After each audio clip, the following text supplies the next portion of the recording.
Welcome back to the Stories That Shape Us. If you've been here before, you know this podcast isn't about just telling stories. It's about the people, the moments, and the lessons that pave the way on who we become along the way. So today's episode is going to be a little bit more personal, a little bit more deeper and closer to the heart than anything I've shared before. I'm honestly still grieving, but I'm honoring the man who shaped me more than anyone else, my grandpa, Lyle Doty.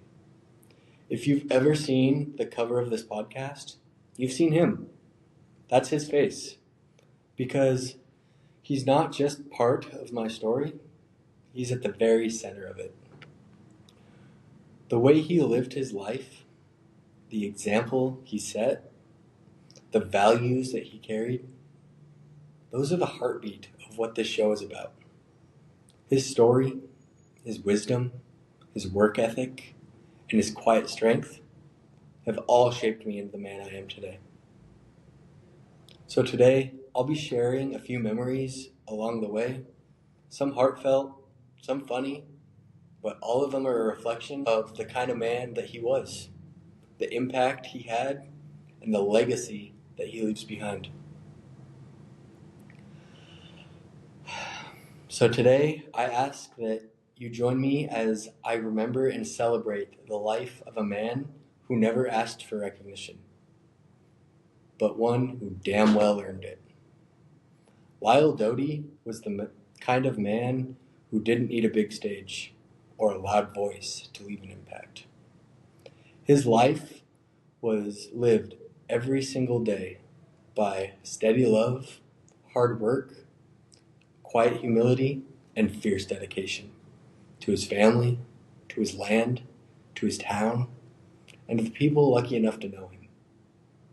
He wasn't flashy. He wasn't loud. Actually, let me back up. His sneezes were loud. It was so loud you could hear it on the other side of the house. His sneezes were sharp, sudden, and loud enough to make your heart skip a beat. It'd also make you jump if you weren't ready for it. It wasn't just a sneeze, but it was an event within itself. And in true Lyle fashion, he never apologized for it. He'd just keep going like nothing ever happened, while the rest of us are recovering from a catastrophic event. It's one of those things we'll never forget, because somehow, even his sneezes had a presence. He was present, though, and if you knew him, you knew that meant everything, because when you were with him, you had his complete and full undivided attention. No distractions, no rush to be somewhere else. Whether we were driving gravel roads looking at crops, talking football over the phone, or sitting in the cafe having our coffee talk, waiting on our food to come. No matter what it was, he was there, fully and present. In a world that's always moving too fast, Grandpa Lyle slowed down for the people who mattered to him.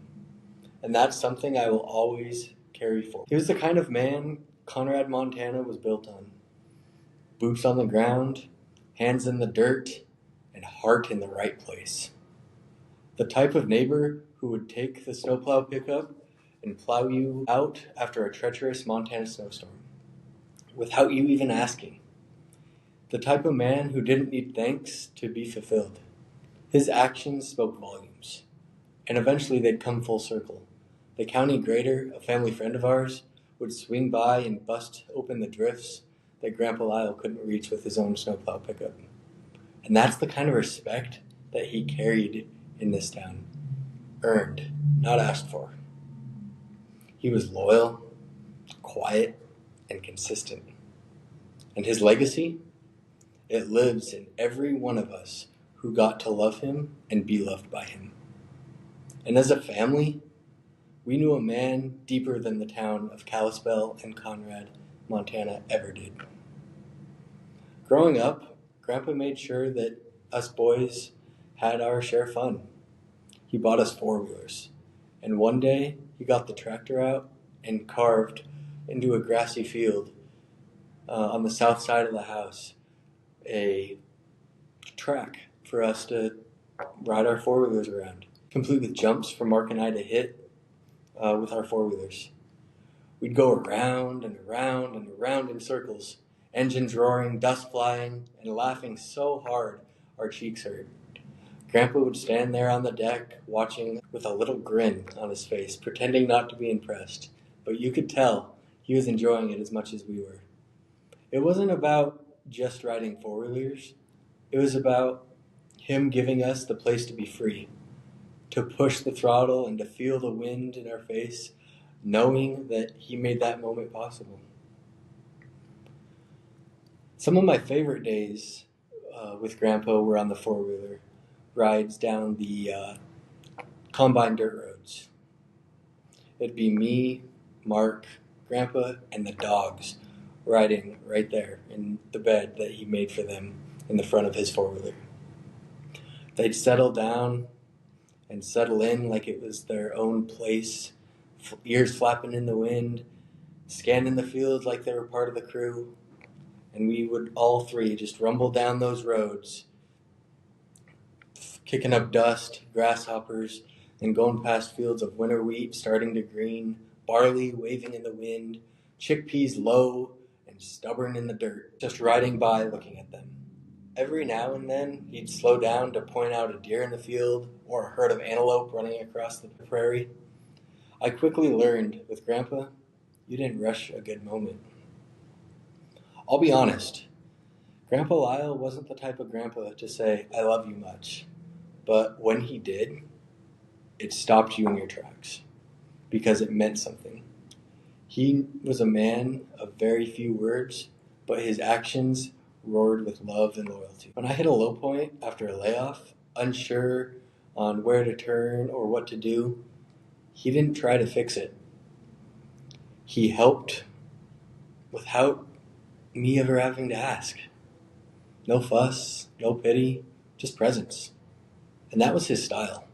And somehow that did more than any long-winded advice ever could. He taught us to show up for the ones that we love, for our work, and for most importantly ourselves. He showed us that grit and love can coexist, that you can be a man of strength and softness, even if the softness is buried beneath calloused hands and blank stares. One thing I'll always remember about Grandpa was he shared his cookies with the dogs. It didn't matter if it was morning and he was having one with his cup of coffee or later in the day just as a snack. If Grandpa had a cookie, the dogs were getting one too. He'd break off small pieces and make sure each dog got their share, and then only he would take his own bite. It wasn't about spoiling them. It was about the way he treated dogs like family. Grandpa understood something simple yet important. If you had something good, you share it. And he lived that out. Not just with cookies and dogs, but with everything in his life. He was so generous without ever making a big show of it. And those dogs knew that they could count on him, just like we all could. And that's the part that sticks with me, even in something as small as a shared cookie. There are a million quiet moments I shared with Grandpa too, such as taking drives out on the gravel county roads. As we'd rumble down the roads, the cab, if the pickup would be filled with a familiar mix of dust, dog, and pickup interior. Just a very distinct smell. We'd take the gravel county roads and slowly make our way past all the fields, talking about the crops, winter wheat, spring wheat, barley, chickpeas, lentils, and whatever else was growing that year. I remember one year he took me out hunting on a brisk fall morning in Montana. I was probably 5th or 6th grade. And we were driving around with our windows down, scanning the fields and coulees for deer. The cold air had cut right through me, and I started to complain about it. Grandpa was one that didn't coddle. but he let you know. There was no fluff. It was just straight to the point. And he said, well, that's what stocking caps and gloves are for. And you know what? That was his way of teaching me to toughen up, but still making sure that I was taken care of.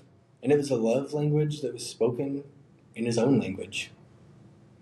I'll never forget senior night of football. We beat the Harlem Wildcats 72-0. The biggest win of my high school career came on senior night. After that game, Grandpa came and found me on the field, and he come to watch like he always did, sitting in the pickup, quiet, observant, and taking it all in. And I was expecting a big reaction and honestly some praise after that big win. But all I got was, yep, you did good. And those 4 words, that was it. But if you knew Lyle Doty, you know those words carried weight. The weight of the world. It was his version of shouting from the rooftops, and it meant the world to me. We both loved football, and I'll be honest, I think in a way, he lived vicariously through my brother and I. He wasn't allowed to play high school football growing up because he was told, if you have time to play football, you have time to work on the farm. So he didn't get a chance to play football until he was in the Army, and that's when he lined up as an offensive tackle, which makes sense because that man had vice grips for hands, and once he grabbed you, you weren't going anywhere. Every Sunday night before kickoff, I'd call him, and we'd talk through the days of NFL games. Then I'd call him again on Tuesday, and we'd break down the Sunday and Monday night football game, and it just became a ritual for us. And man, he had strong opinions, especially about his favorite team, the Raiders. He was loyal to them, but if he didn't like a guy, they could do no right in his eyes. Derek Carr was one of them. He could throw for 400 yards and 4 touchdowns, and Grandpa would still say it was the coach's doing. And when Derek Carr retired this past offseason at the age of 34, Grandpa's reaction? Good. He's been washed up for 20 years. Mind you, Derek Carr was only in the league for 11 years. But I didn't correct him. I just laughed because I love those conversations. And because more often than not, he did know what he was talking about. And so every year when football season started, we'd have our phone call and he'd ask me who I thought was going to win the Super Bowl. I'd throw out 2 teams that were good the previous year and we'd have discussion for a little bit, but I want to flash you back to one Super Bowl in particular that stands out to me. It was between the Pittsburgh Steelers and the Seattle Seahawks. I didn't know much about football back then. I was probably 7 or 8, but he made a $1 bet with me, and I picked the Steelers because I liked the guy with long hair. The guy ended up being Troy Polamalu, and he eventually became one of my favorite all-time Steelers. Needless to say, the Steelers won. I was $1 richer, and I've been a Steelers fan ever since, all because of a bet with Grandpa Lyle. And if you know Grandpa, you know he wasn't emotional often. But the day I graduated from undergrad at the University of Montana Western, that changed. That whole day he was different, emotional, but quietly beaming. I think he knew what that moment meant. And I knew too, because that degree wasn't just mine. He helped me pay for my education, so when it came time to take the photo, I handed him the diploma because he earned that moment just as much as I did. And I'll never forget that first car, a 2004 Ford Explorer, the silver bullet. Not fancy, not new, but to me, it was everything. Because Grandpa bought it for me and it was my first set of wheels. And that vehicle carried me through high school, college, and countless miles in between. So every time I sat behind that wheel, I remembered what it represented.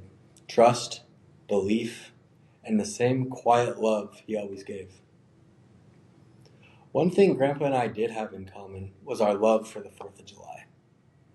He loved it just as much as I did. Every year, without fail, he'd slip Mark and I some money to head down to the fireworks stand like it was our own little secret mission. We'd ride our bikes down to the fireworks stand and we'd come back with firecrackers, fountains, mortars, sparklers, you name it.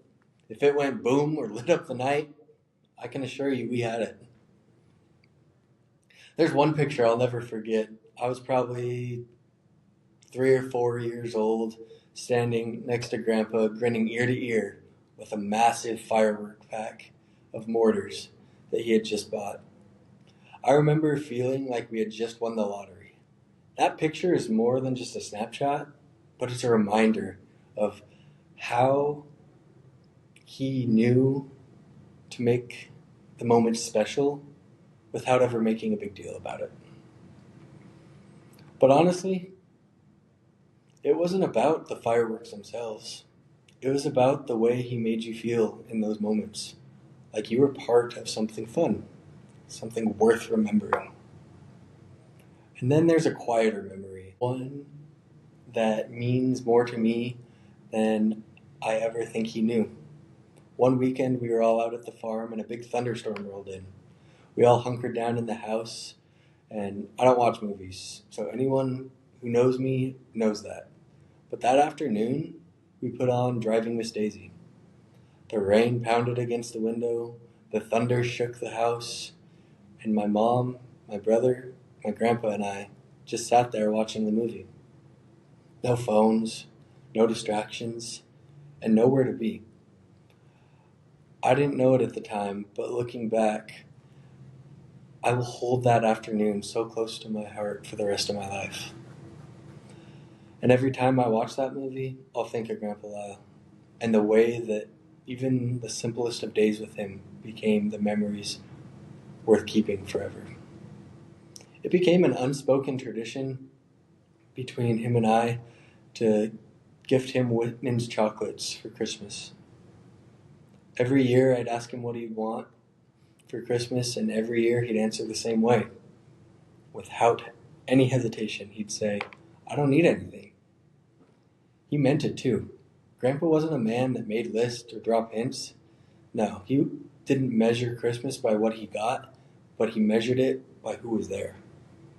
And still, I always wanted to get him something, and somehow a box of chocolates became our thing. It was a small thing, really, but looking back, it says so much about him. Like I said, he didn't need big gifts or flashy moments. He appreciated the simple traditions done well year after year. And those Whitman's chocolates, those quiet little boxes of chocolates, ended up meaning more than I realized at the time. Here's something funny. So come Christmas morning, Grandpa had his own way of opening presents. It was a process, almost a ritual. He'd pull out his old jackknife and flick it open and start working on the wrapping paper. He wouldn't rip into it like most people do. No, he'd cut the tape at the corners, working slowly and deliberately not to tear the paper. He never said why, but I think this was his way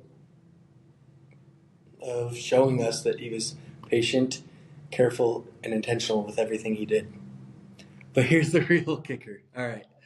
Once the paper was perfectly removed, he'd crumple it up into a ball and toss it in the trash bag. Like, just all that work for nothing. But he was done. On to the next one. But he would do the same for all his other gifts on Christmas morning. And some of the best times we had were out at the farm. My brother Mark and I would stay the night when we were kids, and Grandpa would cook us dinner. And by cook, I mean throw a frozen pizza in the oven. And let me tell you, nobody burnt a frozen pizza quite like Grandpa Lyle. I'm talking blackening char at the bottom and still half frozen on the top. He'd forget about it in the oven every single time. And if it wasn't pizza, it was usually boiled hot dogs and Kraft macaroni and cheese. No offense, Grandpa, that was barely edible. Or if he was feeling fancy, he'd bust out his specialty, spaghetti. And I'll give the man this. He could make one thing right, it was spaghetti.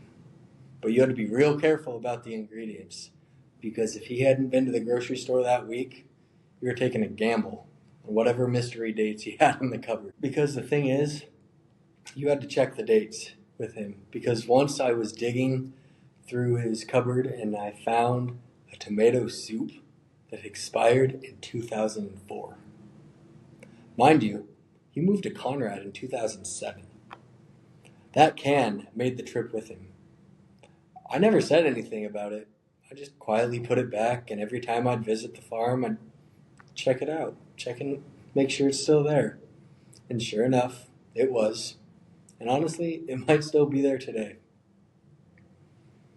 If he didn't feel like cooking, he'd load us boys up and we'd take the dogs and take a road trip to Shelby, to the truck stop for dinner. Big booths, greasy food, and no complaints. Then we'd hit the home cafe in Conrad and the next morning for breakfast. What I didn't realize at the time was the home cafe would be my go-to lunch spot with Grandpa later in high school and when I was home for college. It wasn't just a restaurant, but it was a tradition. And then there were our infamous gopher hunts. My brother Mark and I riding in the bed of his pickup with our .22 long rifles locked and loaded. Grandpa would crawl down those old combine roads at about 10 miles an hour, maybe slower. Still, I can't tell if it was intentional or if that's just how he drove. But anyways, we'd yell from the back whenever we spotted one. He'd stop the truck, we'd line up our shot. Sometimes we'd hit, and sometimes we'd miss. But when we did hit, he'd say, "Yep, that's good, on to the next one." And that was him. No drama, just proud in his own way. One time we were out at the farm gopher hunting, and I had seen Grandpa shoot off the hood of his pickup before, and he was so steady, sure, and it looked like he'd been doing it his whole life.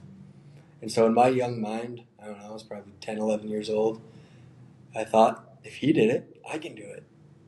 And so I leaned over the hood of his pickup, lined up my shot like I'd seen him do before, and I pulled the trigger.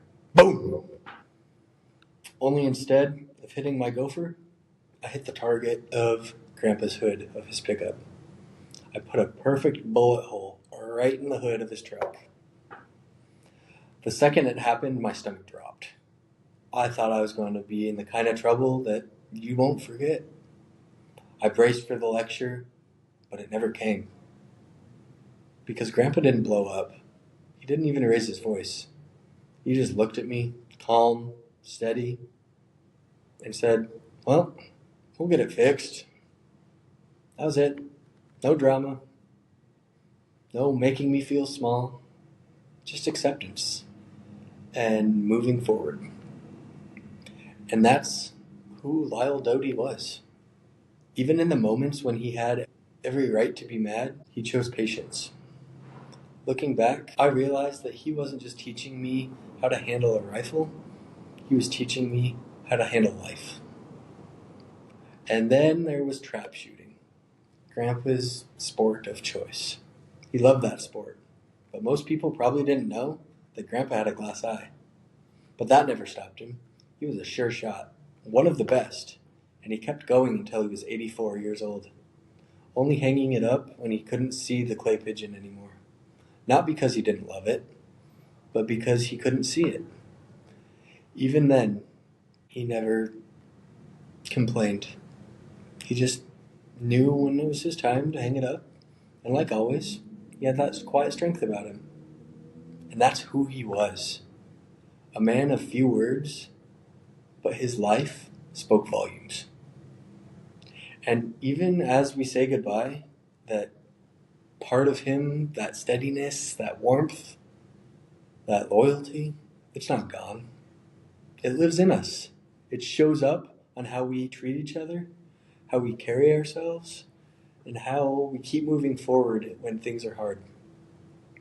And through all of this, his work ethic, his grit, his determination, and his love, Grandpa Lyle lived out Proverbs 22:1. And in that verse, the Bible states, "A good name is more desirable than great riches. To be esteemed is better than gold and silver."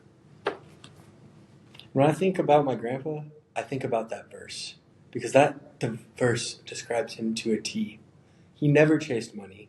He never cared about fancy titles or impressing anyone. What he built was day by day, year by year, and it was something far more valuable. It was a name you could trust. And in a place like Conrad, Montana, your name means everything. It's your reputation. It's your word. It's what people think of the moment they hear it. And when you hear the name Lyle Doty, you don't think wealth or status.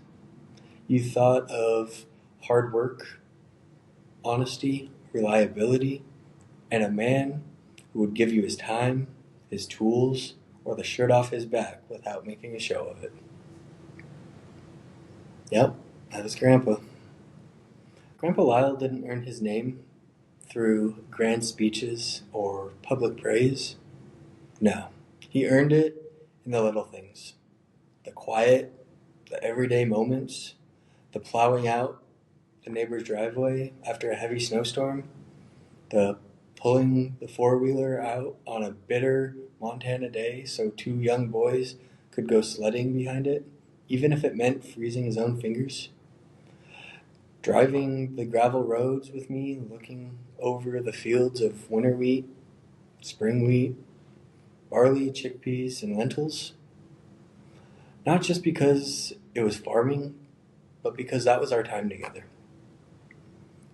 It was in the way that he taught me, without ever saying it outright, that your word should mean something, that if you're going to tell someone you're going to do something, you darn well better do it.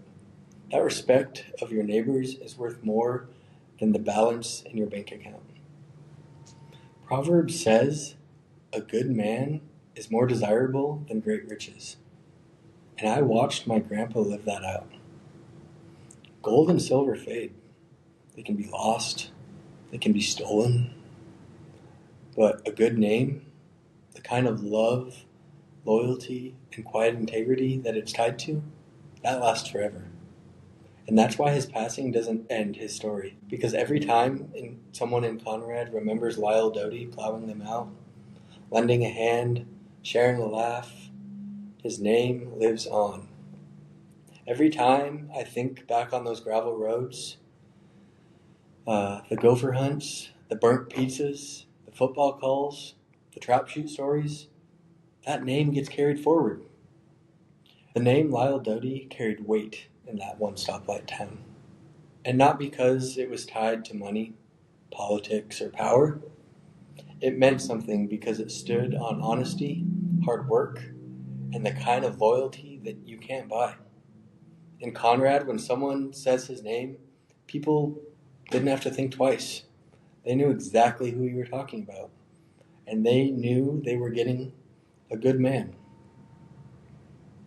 It means something to his family, too. It's woven into our roots, stitched into every story that we will tell about him, and felt in every quiet way that we try to live up to the standard that he set. And it'll keep meaning something for as long as we keep telling stories and living by the example that he left us. And if I had one more day with him, I wouldn't try and fill it with a list of things to do. No, I'd keep it simple, just the way he liked it. I'd sit next to him, no words necessary. Maybe watch a football game, take a ride around the farm with the windows down, or just get lunch at the home cafe one more time.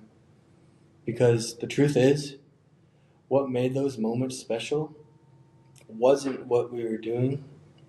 It was that we were doing them together. We carry his legacy now in our hands, in our hearts, in the way we love and live. And every time we choose integrity over convenience, loyalty over self-interest, kindness without expecting anything in return, we're keeping Lyle's name alive. And so today, we don't just grieve the man we lost, but we honor the man we were blessed enough to know. So to Grandpa, I know you're out there listening in heaven. I just want to say thank you for your wisdom, for your work ethic, for your humor, and for your love. We'll carry it all forward. You taught me what it means to be steady. You showed me how to stand on my word, and you proved that the quietest of people can leave the loudest legacies. We will make you proud, Grandpa, I promise. Your work here is done. You've done good. We will carry your name forward. We love you, and we've got it from here. And that's Lyle's legacy.